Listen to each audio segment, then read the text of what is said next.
Okay, so today we are going to unbox the Starspeeder 1000. This is the May the 4th one that was released on the Disney Store website. Then it sold out in like 5 to 10 minutes. But for some reason it showed up in the parks today. So I picked one up and I'm going to unbox it and share it with you guys. All right, so taking a look at the box up close. On the top it has a 4.75 LCD screen with authentic attraction content. So we're going to see what that looks like later. And it has a removable rooftop, just like in the other, the previous version of the D23 version of the Starspeeder. The roof came off, and then so you can see the seats underneath. So it shows that they're made for the 3.75 scale.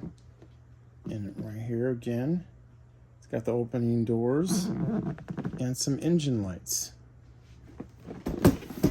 On the top of it, it shows that the seats are in fact made for the 3.75 scale. Comes with the elastic clips, and right there, it's got the 3PO and the little skids that come up. That's a nice blueprint to look at. So there's a wide shot of the box. A very nice looking box. Side of the box has 3PO and R2. Other side, same thing, but it shows up close that these are Droid factory figures. So this is not a Hasbro product. These are not Hasbro figures. They're not the Kenner Retro style either, but they are the Droid factory figures. Those are the line of figures based on droids that are available in the Disney parks. Right there, it's got the Star Tours logo. And now let's unbox this thing. So the side stickers kind of come off really easily.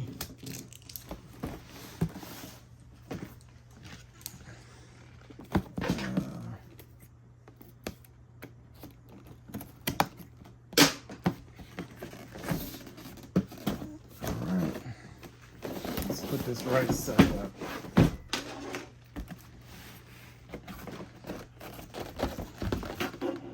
Very cool. It's got an A and B. I don't know what that means. I have no clue. If anybody knows what that means, please let me know in the comments. There's the back of it. That's pretty neat looking. All right, let me try and get a wider shot now to open this thing up.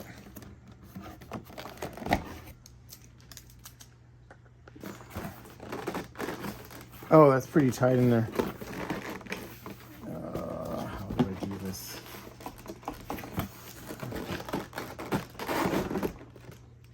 Oh.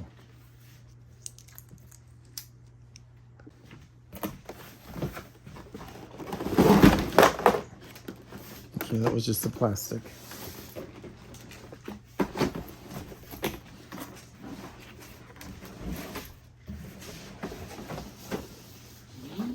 There we go. Let's get a little closer here. So on the top it shows the droids and the wires. Oh, look at that.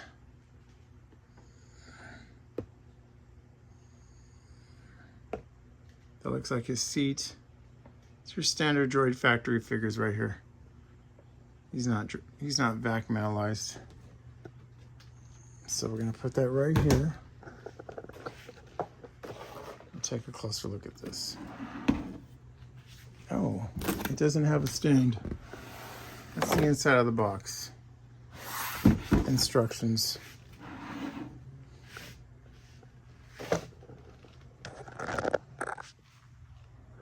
Okay, so I have it unboxed and it's right here. Here's the instructions. Shows you how to work it. I'm pretty sure it's the same as that one. But I don't know. This one stopped working about a year ago, so I might put some fresh batteries in it, see if it works tonight, but I'm not holding my breath. Kind of noticing there that 3PO is not back metallized, but it is a pretty decent 3PO. I mean, it's kind of hard to mess up 3PO and R2. Here's the chair that it comes with. Oh. It's kind of stuck in there. But, I mean, you can't beat a good vac metal figure. Like, here's a vac metal figure. You see all that shiny chrome on it? It doesn't compare to it. Here's another one. Like the chrome on there. Like, how much better would that figure look if he was in chrome? Him right there. And then it comes with some cords. So let's put some batteries in this thing and bring it to life.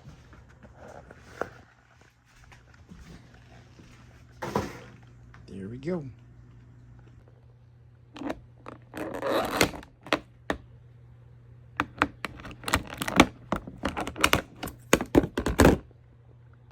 All right, so let's test out some of the features. Batteries are in. Lights do come on.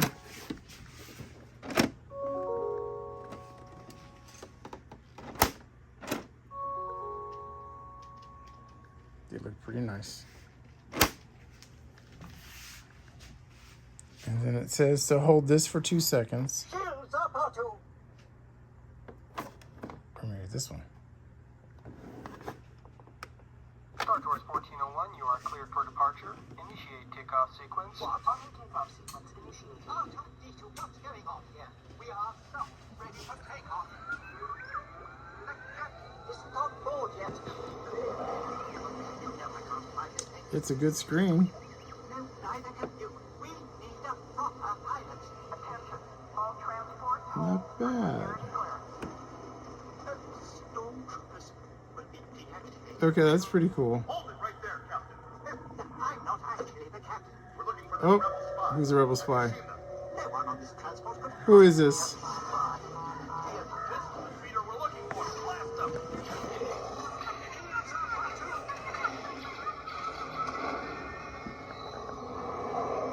Ah, cool.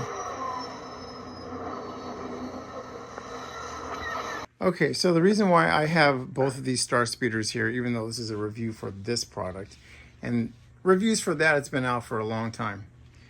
You can't talk about this without talking about that. There's some comparisons that need to be made here. First off, the new version is $350, while that version was $300.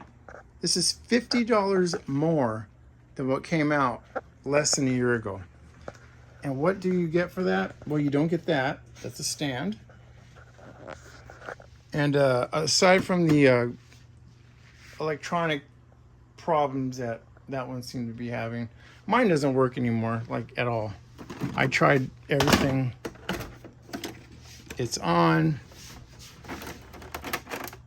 Nothing at all. Hold it for 2 seconds. It just doesn't work.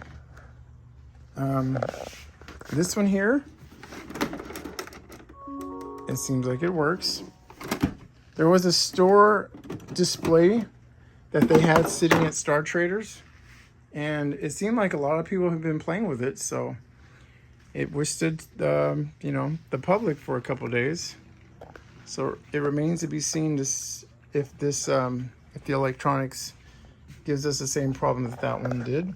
But I feel like it is better. I think they upgraded something, because the LCD is, let's see if I can get this thing on. The LCD is pretty bright. And yeah, it's good. It has a good animation. It's nice, bright, vibrant, good sounds. It feels like it's a little louder than the first one. So, I mean, maybe that's where the extra $50 went. I mean, it would be nice to have a stand, though. So, that's it right there. And shut this thing off. I'll just do that. There. So, the $50, and the other thing is, this Starspeeder came with 2 Captain Rexes. It came with the carded one, and if you remember, this one was in a baggie. The lights come on in the back. Now, as I said earlier, it feels like this one is... It feels like this one's lighter. This one over here, you can't lift like that. I mean, you definitely gotta lift it. So who knows where that went. Maybe they were able to streamline the electronics so that it's not as heavy. Let me shut this thing off. So last but not least, let's put some figures in this and call it a day. Okay, so I put some Cantina members. To me, they're like the obvious choice because they've been drinking. Like these guys are still drinking. Like, hey. And then she said, really? I've been hearing your story for the last 5 star systems. Shut up already. You don't understand. Shut up already. If you're gonna fill figures in here, you're definitely gonna have to use like vintage collection or figures with bent knees. Like Lack Sivrak over here. It's the only time he's useful. The one good use out of him is sitting down. I'm sorry, Lack Sivrak. Right there. There we go. Look at everybody sitting. They all have their bent knees. And then let's see if we can turn this thing off. Star Tours 1401, you are clear. There we go. So, Takeoff sequence. it's kind of cool. So you do that. Oh boy. There we go.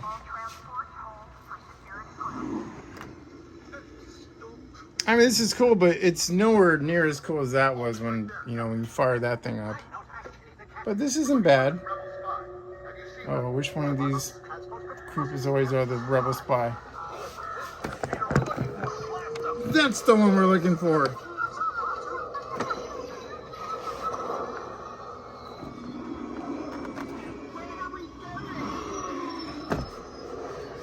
All right, so that's it. Okay, let's turn this off. Yeah, that's kind of cool. Okay. So hopefully all the Cantina people will get back to their destinations okay drunk. At least they called an Uber. So all in all, I would say they're both really good. They're both solid. I mean, they're both nice to look at. There's no doubt about that. And to be honest, I mean, how many of us collectors are really playing with these things? For the most part, they're sitting on shelves. We pose figures around them. We're displaying them and they look good. But at the same time, unlike a lot of the other ships that, you know, we've had over the years, this has a really cool action feature. I mean, you can't deny that. That little mini screen with the effects and all that, especially that one. My goodness. Hearing Pee Wee Herman's voice, you know, with the background of the indoor. It was great, man. That was awesome. And then it broke and it just stopped working. So that's the one that I really want. I mean, if they were to remake that, update the paint scheme, update the electronics, I would be 100% in. Totally. I mean, I pretty much just got this one because it passes. I mean, it does, it scratches the itch. That's really all this one is doing. But it is not compared to that one. Not in any way, shape, or form. Not with any 80s kids. I'm sure even with a lot of 90s kids. But, you know, this isn't bad. It really isn't. It's got a good paint scheme. There's a lot of good stuff about it. You know, when the lights come on, it does a great job lighting this thing up. The sound, the effects, all that. I mean, they did a good job. They took everything over here, all the criticisms that were apparent in this one. They just they just fixed it, and they made it better. Hopefully, they'll fix that and make it better. Well, let's hope that they do. So, that's it. I hope you liked the review. I try to be as detailed as possible, but to be honest, it's basically the same thing as that. And, you know, there's so many reviews out there with that ship. Not much has changed except the color and the sounds and the lights. But either way, it's out. It holds figures. It displays well. It comes with a couple figures that you may or may not want, but that's fine. And it's pretty decent. Yep. It does its job. So, if you like this review, check out the other review that I have on the thing. I'm gonna try and put a link. But that one was a lot of fun. This is my favorite. This is actually one of my favorite ships I've ever owned. Like when I got that, the excitement that I had with that was pretty high. So